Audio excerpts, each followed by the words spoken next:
right. Hello, welcome. Thank you for joining me on the Daily Reflection today. I'm Reverend Shireen, and today we're going to be using the Psychic Tarot cards by John Holland.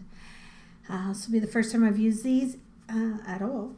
I've been meditating with them and shuffling them because a new deck, when it comes, is all in order, and that doesn't always help us so much. So when I was looking, meditation moment in meditation today, I was looking at the vibration of play, and specifically how play is different than relaxation. And so when you need more play in your life, that doesn't necessarily mean more time to read a book or more time to sketch or more time to sleep.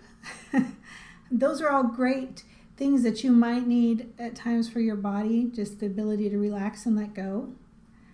But sometimes it's important to be able to let go in a totally different way, and to let go in ways that aren't pre-planned, in ways that aren't thought out to every detail. You know, when we ask kids to go out and play, we don't give them often a structured game or a different thing. We just ask them to go out and be with themselves and sometimes friends, and just to interact with their imagination and to entertain themselves through that. And there's a whole lot, it looked to me like, at least for me, a whole lot of freedom in that ability to just engage with yourself. Now, as an adult, we're probably not going to go out in the backyard and pretend house or pretend school or pretend Martians are invading, although it might be kind of fun.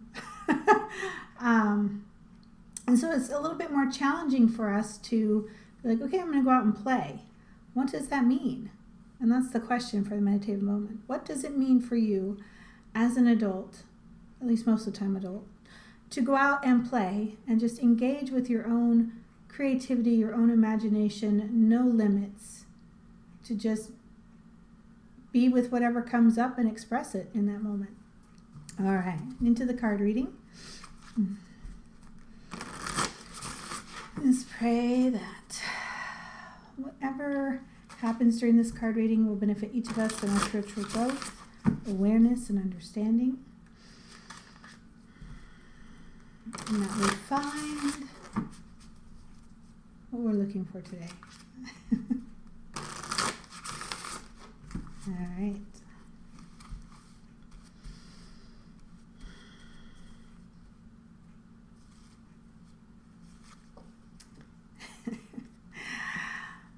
I knew this card was going to come up. I knew the moment I touched it, this was going to be the card.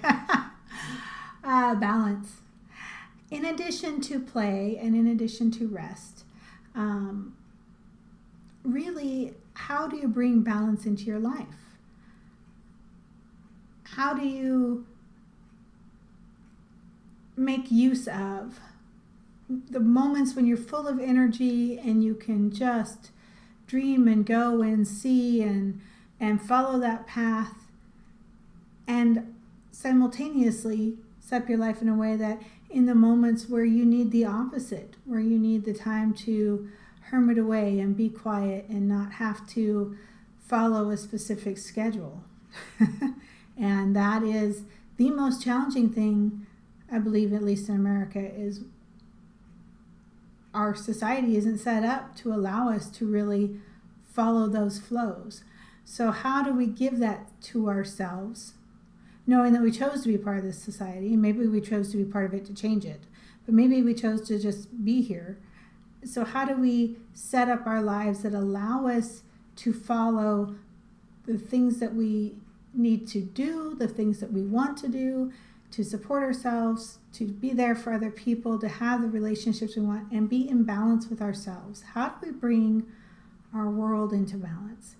And so looking at this card, I just see that is a question that's going on for most people, especially I think during the holiday seasons, when on top of normal work life things, we have these celebrations, these family times, these parties, which we enjoy. But they're all crammed in there together. And it seems like often there's no time to breathe. And then on top of that, the days are shorter, so our bodies are kind of wanting to match that cycle of hibernation. And yet there's all these even more things we have to do. And then when the holidays are all over, if we did hermit away and not engage as much, sometimes we feel like we missed it. So it really is right now, I think for many people, the key or the calling out there to find that balance. So let's see what can help us, because all I keep getting is, this is the focus, this is the question. So, light. I see this both figuratively and literally. So,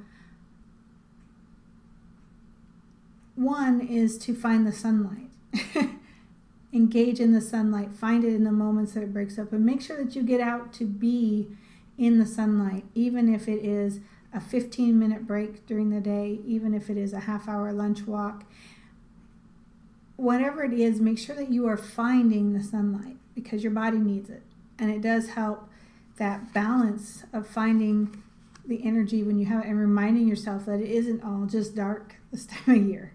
So that's one. And two,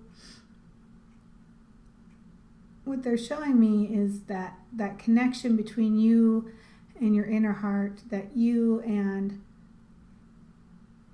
the light of who you are. So they're showing me just being who you are, being authentic, being honest in your communication of what you need, what you want to do, what you don't want to do, and not hiding that light or hiding yourself to conform to something else. Shine who you are, be authentic, be the light that you are. And if you are drawn to open and engage and do and be, do all that. If you are drawn to not engage so much or to be quiet, do that. But whatever you do, be authentically you. Connect with that light within you and know that whatever you are, however you are what you are, you are beautiful and you are perfect. And what you need and how you feel are authentic in the moment. They don't always translate to a reality perspective. And I think that's the caution there, is sometimes what we're feeling, we want to then translate what we're feeling as, this must be what reality is. And that's where things can fall apart for a lot of things, because how we're feeling is a response, not the generator. So what you're feeling is a response, and it's giving you information, but it's not telling you what reality is. It's telling you how you are responding to reality, and it's often telling you whether what you are doing, what you are thinking, what you are experiencing, if that's really in alignment with the light that you are here to shine. And so if your feelings and your are all leading you to places where you feel tight and constricted, and that's a guidance system. And that doesn't mean that's always easy to change the things that are going around, but it's just to note. And it's also to note that it's not the circumstance that defines your emotions. It's such a big triangle. The circumstance is like the setting, the stage. How you respond to that circumstance is an action you take. Your emotions are a feedback system to whether that response was authentic to you, whether it's what you want, or if you want to change that response. The setting and the circumstances don't really matter in that case. And I hope that that's somewhat clear. It's clear in here what I'm seeing, and I hope the communication is clear. And transformation. Just know that right now, this whole planet, people, societies, we are all in stages of transformation. And for the most part, we're in those stages of either being in the cocoon, dissolving completely down into the DNA matter, the gunk, so that we can be something different. If you really think about that transformation, as far as what a frog or a butterfly go through, it's not small. A butterfly literally was a caterpillar that had no arms or legs, moved on the ground, ate leaves, crunched them up, digests them, pooped. He spins this cocoon and he dissolves away into primordial goo of his own DNA. Not DNA of everything else, his own DNA, his own authenticity. And then reforms into a whole new creature that has legs but doesn't really often walk, has wings that never had that before, flies, and instead of crunching and eating things, they drink nectar through this teeny tiny straw. It's just a whole different thing. You can't look at the caterpillar and the butterfly and correlate them unless you've watched the process. So allow that you are in that process. Allow that this planet is in that process, and give some thanks to the grace that carries us through all of this transformation process. We don't just all crumble into stardust and float away. So there is some grace that carries us through. There is that inner strength that you have that allows you to dissolve completely and reform into what you want. So just allow that you're going through that process. And whether you're still the caterpillar crawling along, munching leaves, gathering nutrients, or whether you are emerging from the cocoon or have emerged as a butterfly and not quite sure what to do with these wings, wherever you are, that's where you are. But it's in this process of transformation. So allow yourself that process. Allow yourself the grace. Be thankful for the opportunities and acknowledge how amazing you are to be able to do that. So that's the message today. Thank you for joining me in the Daily Reflection.